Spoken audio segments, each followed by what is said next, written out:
Hello, and welcome to another edition of KYC News. Today, we'll be discussing some fascinating information. First and foremost, subscribe to our channel for up-to-date as well as archived content.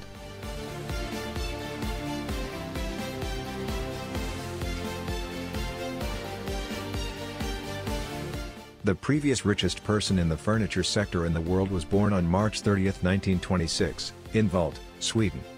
Ingvar Theodor Kamprad, a member of the Kamprad family, created IKEA, which went on to become the world's biggest furniture shop.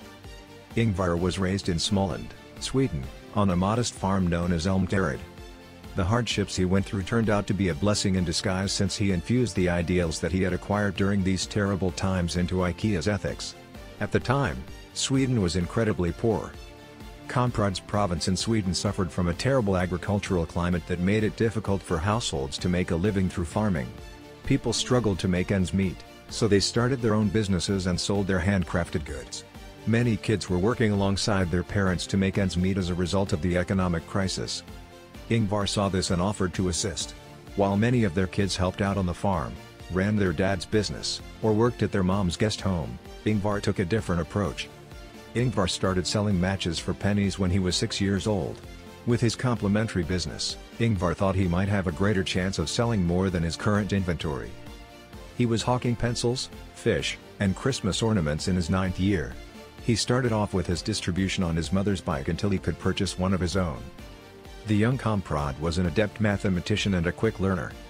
Thus, he discovered a way to keep costs low while still providing for his family. At age 14, Ingvar relocated to a local residential school. His business was not hampered by the change, but rather marketed it. Belts, pencils, and other items were arranged on his nightstand. Watches, purses, and other things for school. In the meantime, despite Ingvar's dyslexia, his father gave him a little sum of money for his academic success. In 1943, when he was 17 years old and had amassed this meager sum of money, he launched the firm IKEA. This stands for Elmterred, a Gunnerud native Ingvar Kamprad. The original IKEA store included everyday things like photo frames, wallets, and pens. It took the company 5 years to get into the furniture industry. In 1945, he started using trucks to deliver his goods. Kamprad integrated the IKEA mail order catalog into their operations from the start. Sweden was a very rural and remote nation. Additionally, accessing the larger cities was difficult, particularly in the 1940s and 1950s. Ingvar has always been eager to learn new things and expand his company. As his company expanded, he understood that finding the simplest, most cheap distribution was essential for success. His vision began with the sale of low-cost, high-quality goods to the general population. So, IKEA started off as a mail-order and direct importer of watches, pens, and other goods. Because there was such a huge need for furniture in Sweden after the war, his success was ultimately credited to the industry. Ingvar states in the original IKEA furniture brochure that consumers would receive more for expressing a reasonable curiosity. He once claimed that his biggest rival, Gimar's Fabriker of Alvesta, was widely known in Kagnuet for selling furniture. I likewise made the decision to try it after seeing his advertisement in the newspaper. To outdo my rivals, I accidentally started a furniture business, and this sealed my fate. However, Ingvar's cheap costs incited manufacturer objections resulted 1955. The company's decision to start selling flat-pack furniture, which is offered in separate sections that are flattened for easy shipment and are then assembled by the buyer, marked a turning point. This was a significant change in IKEA's furniture philosophy.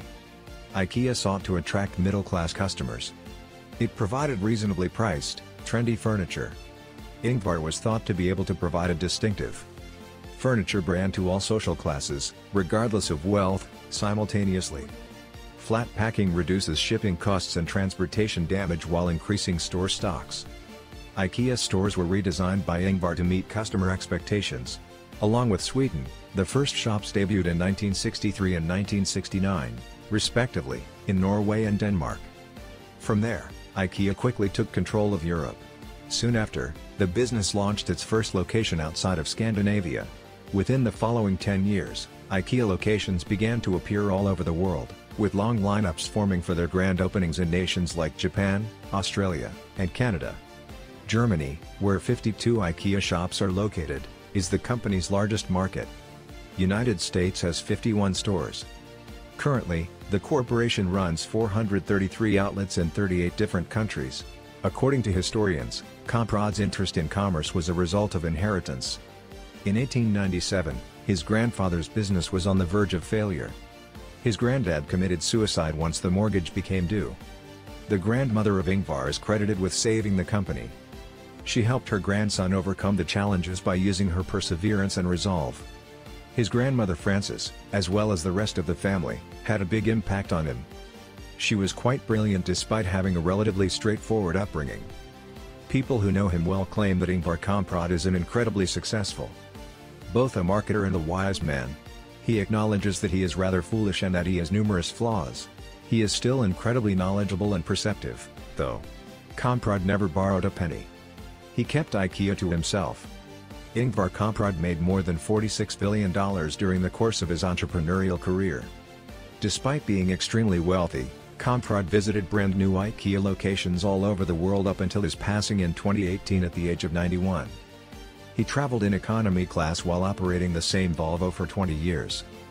He apparently also recycled the tea bags and salt and pepper packets from the establishment. He was known for being averse to the spotlight. Even worse, he never gave interviews. They have a methodical approach when it comes to those odd product names.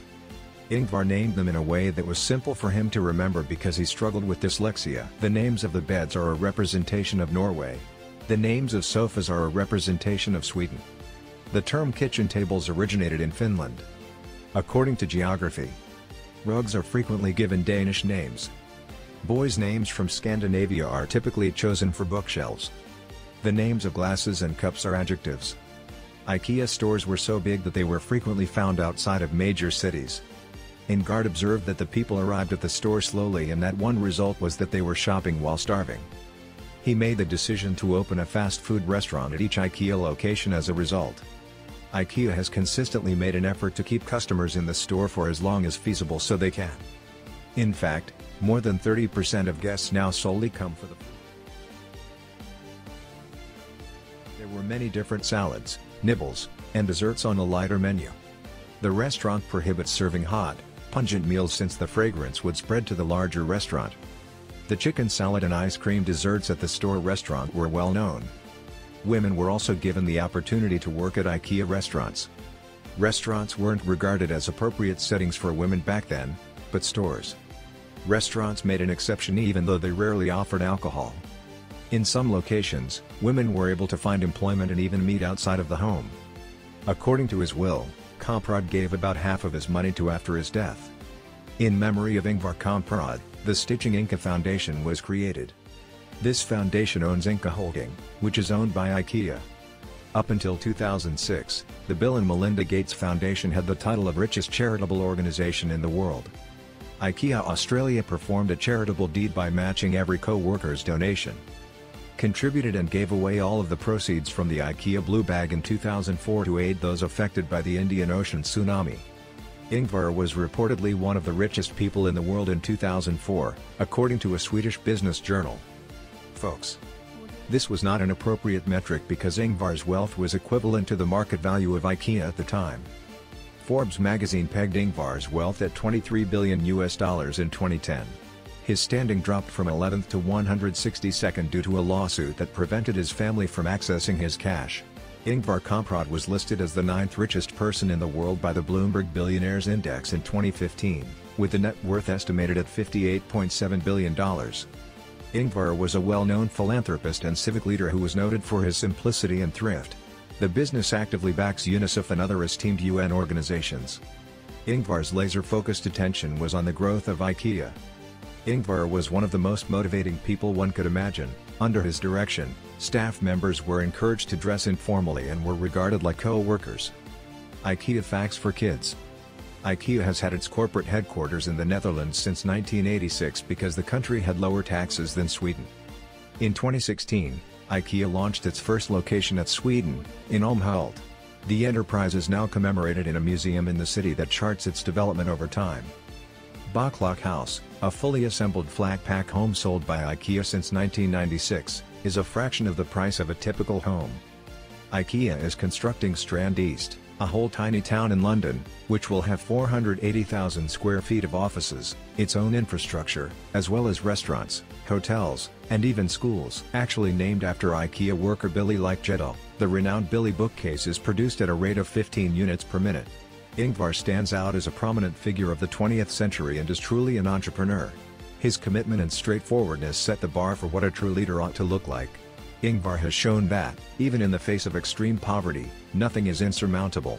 He once observed, "If you are working but are not incorrigibly enthusiastic, a third of your life has been wasted," which is a brilliant philosophical statement. This was the founder of IKEA's modest narrative. I appreciate you sticking around to the very end.